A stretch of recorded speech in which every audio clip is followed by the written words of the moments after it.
Sampaikan bahwa dugaan fitnah dan tuduhan-tuduhan tersebut itu sangat-sangat kejam. Karena telah merusak juga nama baik dan martabat Pak Jokowi, berdampak bagi nama baik keluarga, dan yang tidak kalah penting ini juga merusak nama baik rakyat Indonesia. Kenapa saya bilang rakyat Indonesia? Coba Anda bayangkan. Bayangkan kalau seorang presiden yang dipilih langsung oleh rakyat sudah menjabat selama 10 tahun, dituduh seakan-akan memiliki ijazah palsu. Jadi dituduh seakan-akan dari dia pencalonan, kemudian menjadi wali kota, gubernur, hingga presiden, seakan-akan dianggap itu semua menggunakan ijazah palsu. Kalau kata orang, apa kata dunia gitu. Jadi ini kan martabat rakyat Indonesia yang dipertaruhkan, nama baik rakyat Indonesia, nama baik pemerintah Indonesia, dan nama baik bangsa Indonesia juga. Selama ini mungkin Pak Jokowi diam, selama ini khususnya ketika beliau menjabat. Beberapa bulan terakhir juga kami ikuti terus perkembangannya, beberapa kali juga sudah kami berikan himbauan secara resmi press conference, beberapa statement di tempat umum juga sudah kami berikan, tapi terus dilakukan oleh beberapa pihak. Sehingga mungkin ya tentunya untuk hari ini Pak Jokowi datang sendiri ke sini bukanlah hal yang mudah juga ya.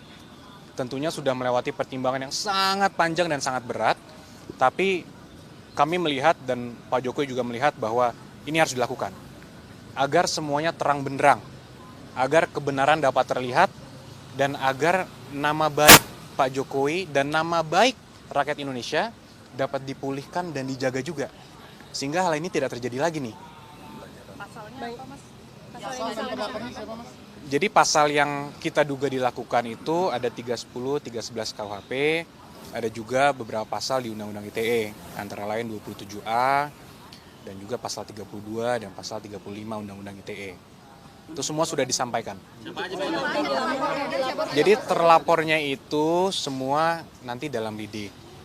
Tapi tentunya dalam semua rangkaian peristiwa, itu kita sudah sampaikan kepada para penyidik, semua barang-barang bukti-bukti yang sudah kita sampaikan, peristiwa-peristiwanya 24 objek. Ada 24 video ya, sekitar 24 objek yang kita sudah Pak Jokowi sudah laporkan juga, yaitu juga diduga dilakukan oleh beberapa pihak.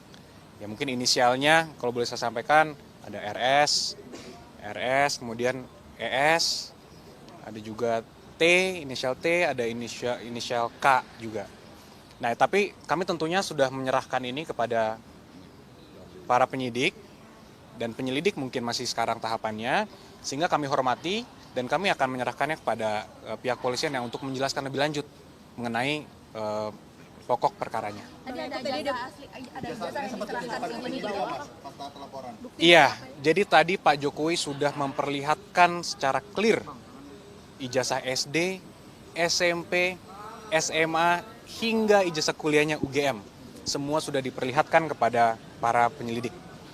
Dan Pak Jokowi juga tegas memberitahukan kepada kami bahwa jika nanti diperlukan lagi, siap untuk mempertanggungjawabkan dan siap untuk memberikan keterangan lebih lanjut lagi jika memang diperlukan untuk keperluan penyidikan. Bang Yakub tadi katanya Pak Jokowi 35 pertanyaan pada saat pemeriksaan. Seperti apa sih Bang tadi di dalam jalan terkait apa saja? Banyak ya, tentunya dari pertanyaan pendahuluan, kemudian sejarah-sejarah Pak Jokowi juga ditanyakan, bagaimana dulu pada saat kuliah, kegiatan-kegiatannya apa saja, hingga tentunya yang paling terkhusus, paling banyak mungkin mengenai peristiwa-peristiwa dugaan tindak pidana yang dilakukan.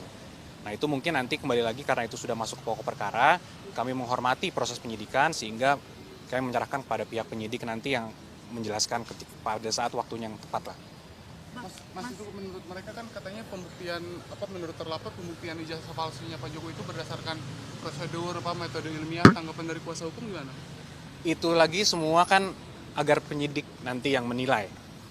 Pak Jokowi sebagai pelapor tentunya hanya mengadukan suatu peristiwa yang dianggap Pak Jokowi telah mencemarkan nama baik beliau. Nanti agar aparat penegak hukum yang menilai. Kalaupun ini nanti sampai ke persidangan, biar majelis hakim yang menilai. Agar semuanya clear. Karena kalau hal ini tidak akan selesai tentunya kalau kita hanya bilang versi saya begini, versi mereka begini, yang mereka analisa juga begini. Nah itu kan juga jadi debat kusir. Kalau kita sudah serahkan ini kepada hukum, kepada jalur yang sudah benar, kami harap juga, dan Pak Jokowi juga harap ini semua menjadi terang benderang, semuanya clear. Kalau dari sidang perdata itu kan ada permintaan juga supaya Pak Jokowi hadir. Nah itu akan segera kembali ke Solo untuk ikut perdata itu atau tetap di Jakarta dulu? Mungkin nanti itu bisa dijelaskan lebih lanjut oleh tim yang menangani di Solo, mungkin Mbak. Ya, pemeriksaan lanjutan.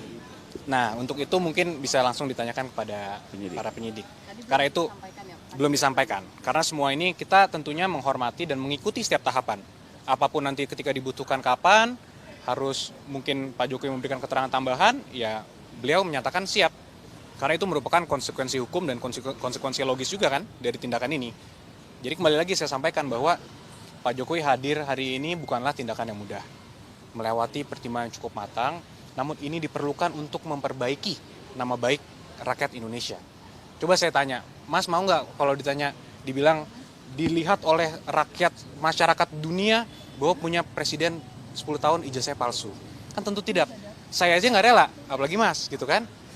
Ya inilah yang harus kita rubah paradigmanya, sehingga daripada kita memiliki versi kita, mereka mempunyai versi mereka, biar nanti pengadilan lah dan aparat penegak hukum lah yang menentukan. Gitu. Ada tambahan mungkin? Tadi kan ada penyampaian soal pasal-pasal ya 310 dan lain sebagainya. Boleh dijelaskan itu tentang apa aja supaya publik yang awam juga paham apa aja isi laporan? Silakan.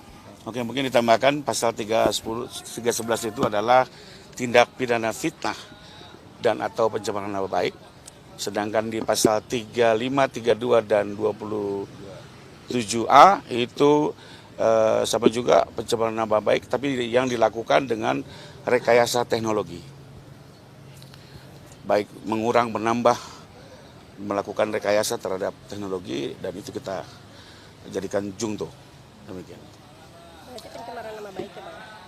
Ya, utamanya begitu, tapi bagaimana ini dilakukan di Undang-Undang ITE ada pengaturannya di pasal 32 dan 35, di mana kalau dia dilakukan itu dengan cara merekayasa teknologi, maka ada pemberatan. Berarti ini laporan diterima di Direktorat Siber? Di Krimum, ditangani Krimum. Pencemaran nama baik bukan melalui media elektronik berarti ya? Melalui media elektronik, termasuk diantaranya. Tapi nanti ini semua biar didalami, kami juga tetap menghormati asas praduga tidak bersalah. Biarlah nanti ini didalami secara digital, apakah memang pelakunya yang tadi nama-namanya disebut dalam inisial, atau juga ada pelaku-pelaku lainnya. Karena dalam tindak pidana ITE ini ada yang menyiarkan, menyebarkan, itu juga harus bertanggung jawab.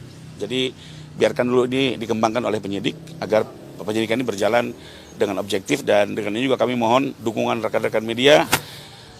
Kita hargai Pak Jokowi hari ini sebagai warga negara ingin menggunakan hak hukumnya sebagaimana warga negara lainnya untuk mengembalikan kehormatan dan martabat beliau, dan biarlah penyidik bekerja secara objektif dan transparan. Kita ikuti. Memang kita dari awal sudah mempelajari mayoritas saksi ya, dan mayoritas alamat dari objek-objek ini berada di Jakarta. Jadi tempat di mana mayoritas saksi itulah yang sebaiknya menangani agar pemeriksaan bisa dilakukan secara cepat, sederhana. Berarti ini terlapornya ada 5 orang ya tadi? Dalam lidik, tapi dari 24 objek itu memang ada 5 yang kita duga paling tidak ikut terlibat dalam tindak pidana yang kami laporkan.